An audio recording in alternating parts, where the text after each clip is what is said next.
Sláva Isusu Christu. V srdci mi rezonujú slova, ktoré napísal apoštol Ján a evanjelista. Lebo Boh tak miloval svet, že dal svojho jednorodeného syna, aby každý, kto v neho verí, nezahynul, ale mal život večný. Lebo Boh tak miloval Slovensko, že dal svojho milovaného syna, aby Slovensko, ak v neho verí a zostane mu verné, nezahynulo, ale malo život večný. Existuje snáď niečo viacej? Vy, čo ste rodičia tu prítomní, kto z vás by bol ochotný dať svojho syna? Kto z vás by bol ochotný odovzdať ho na ťažkú smrť, takou, ako zomrel Kristus? A náš Otec, Boh, ktorý je na nebesiach, On dal svojho syna, aby Slovensko bolo slobodným, aby žilo v milosti a v požehnaní. Pred chvíľou sa tu hovorilo o tom, že sa túži potom, aby Slovensko bolo novým. Kristus dáva nový život Slovensku. A dnes zvučia slova: prebuď sa, ty, čo spíš, a zažiari ti Kristus. Áno, Slovensko spí ťažkým snom. No neprebudia ho ani blesky, ani hromy, ale prebudí ho úprimná modlitba, pokánie kresťanov, ktorí zrádzali Boha svojim farizejstvom, svojimi zradami v dennodennom živote. Keď milovali nečistotu, keď milovali neveru, keď mlčali na zradu, keď kresťania začnú konať pokánie, ku ktorému vyzýval aj blažený Marek, začnú sa veci na Slovensku meniť. Bez pokánia, bez modlitby, bez pôstu nie je možné, aby bol slovenský národ zachránený pred islamizáciou. Kto si mi povie, ty vymýšľaš? Verím, že to, čo vám poviem o chvíľku, vás prinúti k tomu, aby ste sa zamysleli. Zrekapitulujem len posledné udalosti v Európe. Ministri vnútra v Európskej únii prijali rozhodnutie, že všetky štáty Európskej únie si musia prerozdeliť 120 000 utečencov, ktorí sú moslimami. Prečo to zdôrazňujem? Pochopíte z toho, čo budem hovoriť. Ja sám to považujem za zradu národov Európskej únie. Ja sám to považujem za ohrozenie národnej bezpečnosti každého jedného štátu. Ja sám to považujem za najnešťastnejšie rozhodnutie v histórii Európy. Prečo? Pretože týmto rozhodnutím sa dalo zelené svetlo pašerákom ľudí, ktorí využívajú tých jedných utečencov. Minister zahraničných vecí Maďarska povedal, že na vstup do Európy čaká 30 až 35 miliónov utečencov z krajín, ktoré boli bombardované vojskami Spojených štátov amerických a mnohých štátov Európskej únie. Ja sa pýtam, prečo kresťanské cirkvi na toto mlčali? Prečo mlčali jednotlivé národy Európskej únie? A naopak, prijali k tomu účasť. Ja sa pýtam, dobyvačné vojny sú snáď normálnym procesom? Farebné revolúcie, zvrhnutie zákonnej vlády sú azda demokratické prostriedky, ktoré používajú aj európske štáty, aj Spojené štáty americké. Ak sa dneska rozčuľujem, ak dneska kričím preto, že hovorím, toto je zločin. Aké sú následky exportu demokracie do Líbie, do Iraka a do Sýrie? V Líbii už prakticky neexistuje kresťanstvo. V Iraku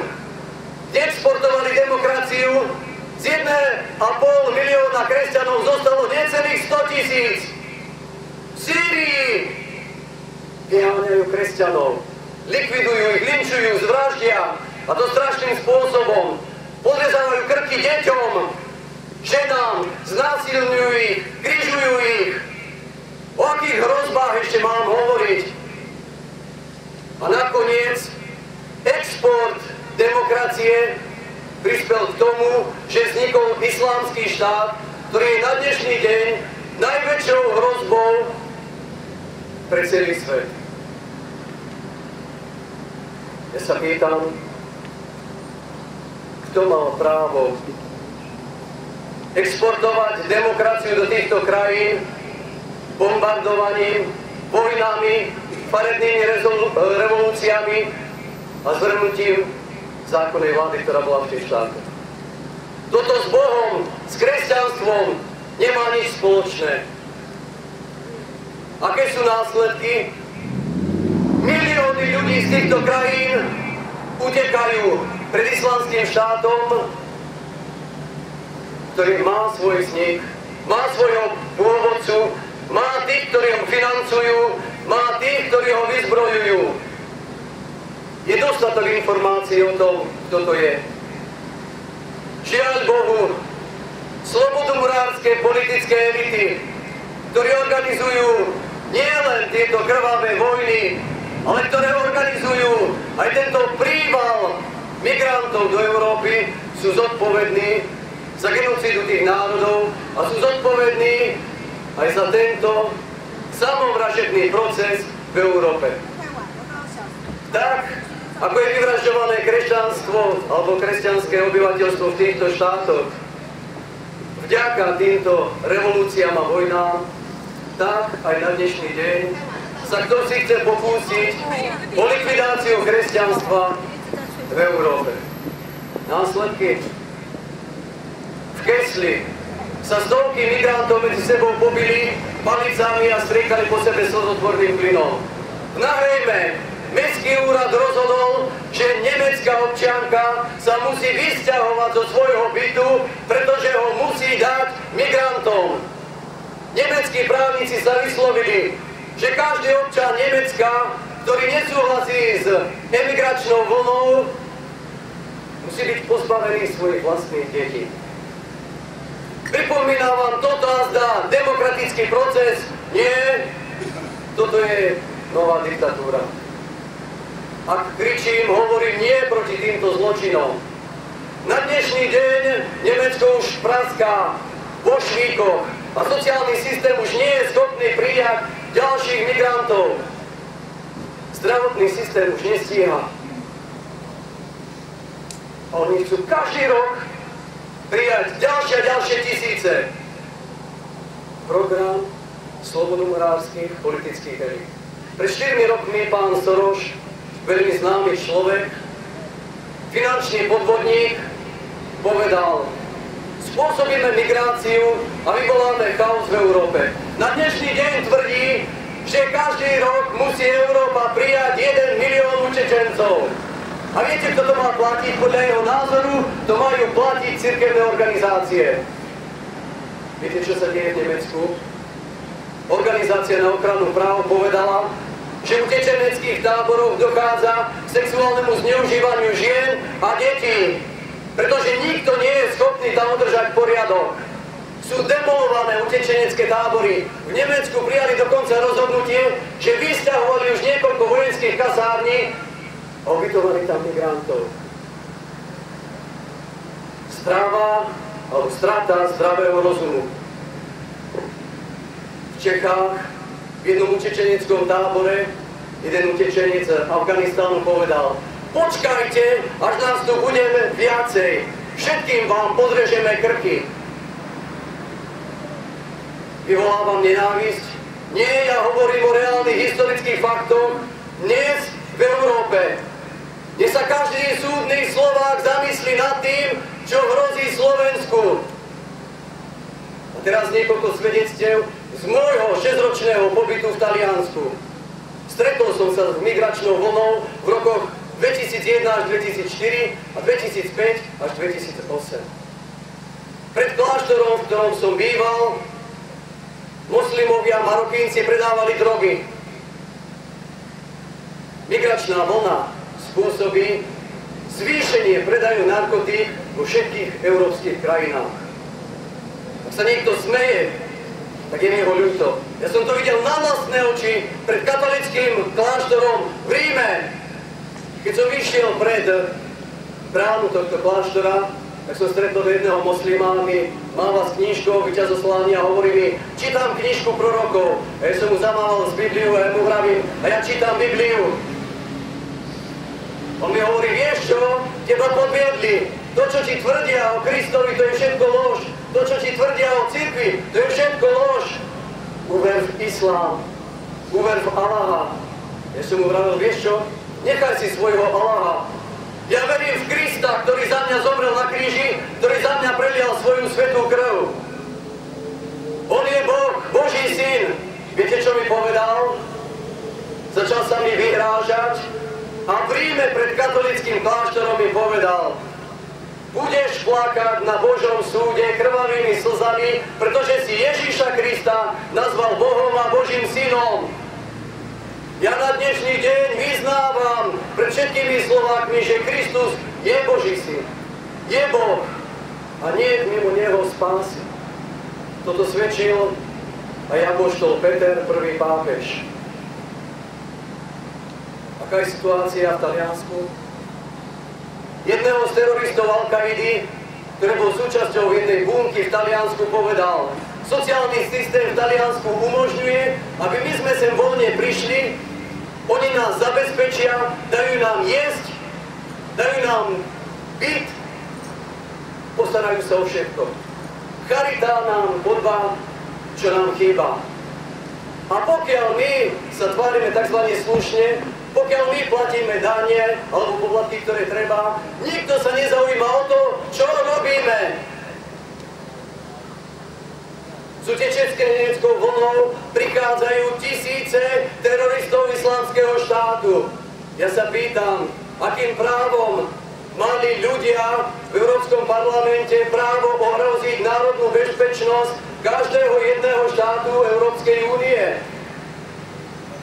Ja volám, k čomu to vedie v Miláne, keď ležela v nemocnici, v obyčajnej talianskej nemocnici matka jedného imáma, učiteľa Koránu, tak bola veľmi pohoršená z toho, že na stene bol kríž. Viete, čím to skončilo? Keď prišiel jej syn, tak povedal, dajte to dole. Kríže v Taliansku sú takmer vo všetkých nemocniciach, takmer vo všetkých úradoch, aj na súde, aj na polícii, kde chcete. Je to nie len kresťanský symbol, ale aj národný symbol Talianska. Viete, čím to skončilo? Tento imám strhol kríž zo steny, potupil ho a vyhodil cez okno. Ja sa pýtam, toto si máme nechať trpieť o chvíľku na Slovensku? Ja vravím, nie. Majte súdny rozum. Každý zdravozmýšľajúci človek sa dnes musí postaviť proti migračnej vlne, ktorý je len politickým rozhodnutím slobodomurárskych politických elít, ktoré chcú zlikvidovať národy, národnú identitu a zlikvidovať kresťanstvo v Európe. Som proti tým biedným ľuďom? Nie. Ja hovorím naopak. Prestaňte ubližovať tým biedným ľuďom v ich krajinách. Prestaňte tam vnášať demokraciu a robiť im teror. Prestaňte ich bombardovať, ničiť. Namiesto toho im radšej pomôžte tam, kde oni žijú na mieste. A nevyháňajte ich z ich domovov. Na dnešný deň sú dostatočné dôkazy o tom, že sú úmyselne riadené tieto emigračné vlny do Európy. Cieľ je veľmi jednoduchý.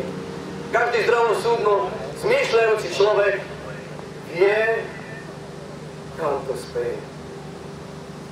Ja nechcem, aby mi dneska niekto na Slovensku vyhrážal, pretože vyznávam meno Ježíša Krista a hovoril mi, že Allah ťa potrestá. Ja si to neprajem. Ja som na slovenskej zemi a slovenská zem je darom od Boha. Slovenský národ je darom od Boha. Naša sloboda je darom od Boha. Ja sa pýtam, chcú byť azda Slováci pod polmesiacom? V Anglicku moslimská komunita prinútila anglický štát, aby prijali šariu. Paralelne s právnym systémom v Anglicku. Problém je v tom, že moslimskí migranti majú nadštandardné požiadavky. A bol som toho svedkom sám v Taliansku. Bol som svedkom o tom, ako spokojne predávali drogy. Bol som svedkom toho, ako v niektorých mestách došlo totálne nesmyslo. V jednom talianskom meste si moslimská komunita vyžiadala, aby v štvrtí mesta, kresťanského mesta, kde bola postavená mešita, mesto zakázalo predávať Bibliu a druh mesta, ktorý je pre musulmanov alebo muslimov zakázaný. Vám sa to zdá normálne? Chcete jazda toto na Slovensku, chcete jazda toto v Bratislave? Toto sa deje v Taliansku. Ja som tam žil 6 rokov. Ja viem, čo sa tam deje.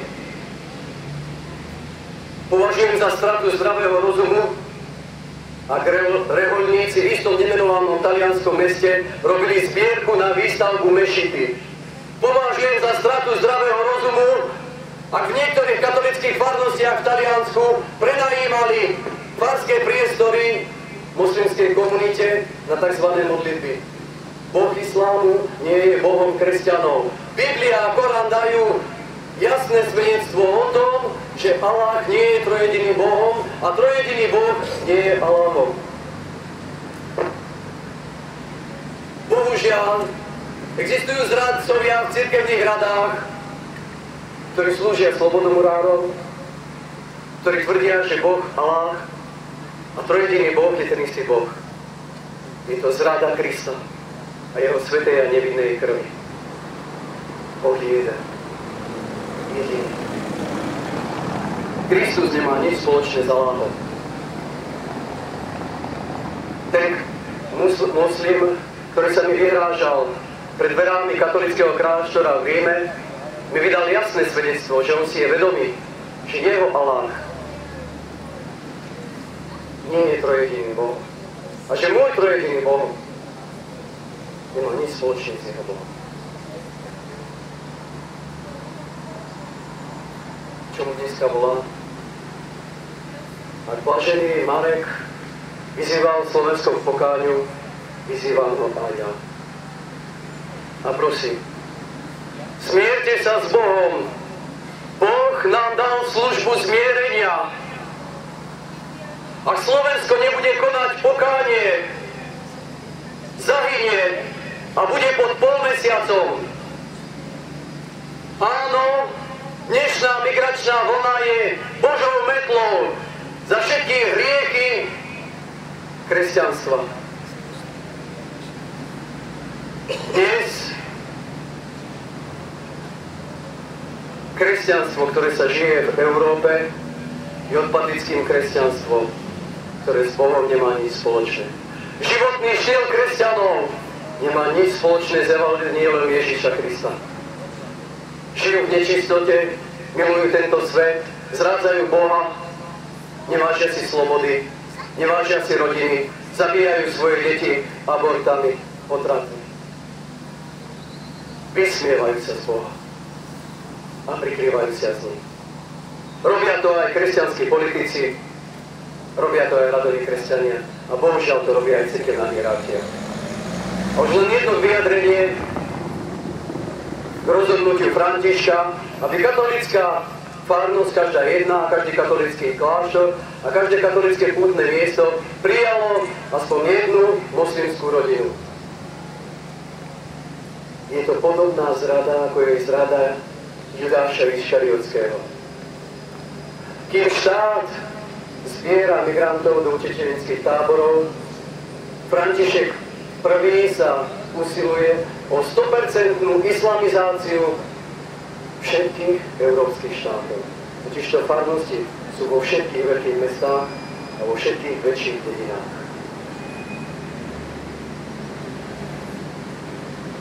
Čo chce Slovensko? Volajmo znovu k pokániu. Dneska Boh volá, prebuď sa Slovensko, Prebuď sa k novému životu. Nebudú to blesky a hromy, ale bude to môj hlas, moje evanjelium a môj duch. Pokiaľ Slovensko nebude konať pokánie, zahynie a bude pod polmesiacom. Nech Boh chráni Slovensko. Nech ho chráni pred duchom islamizácie. Sláva Isusu Kristu.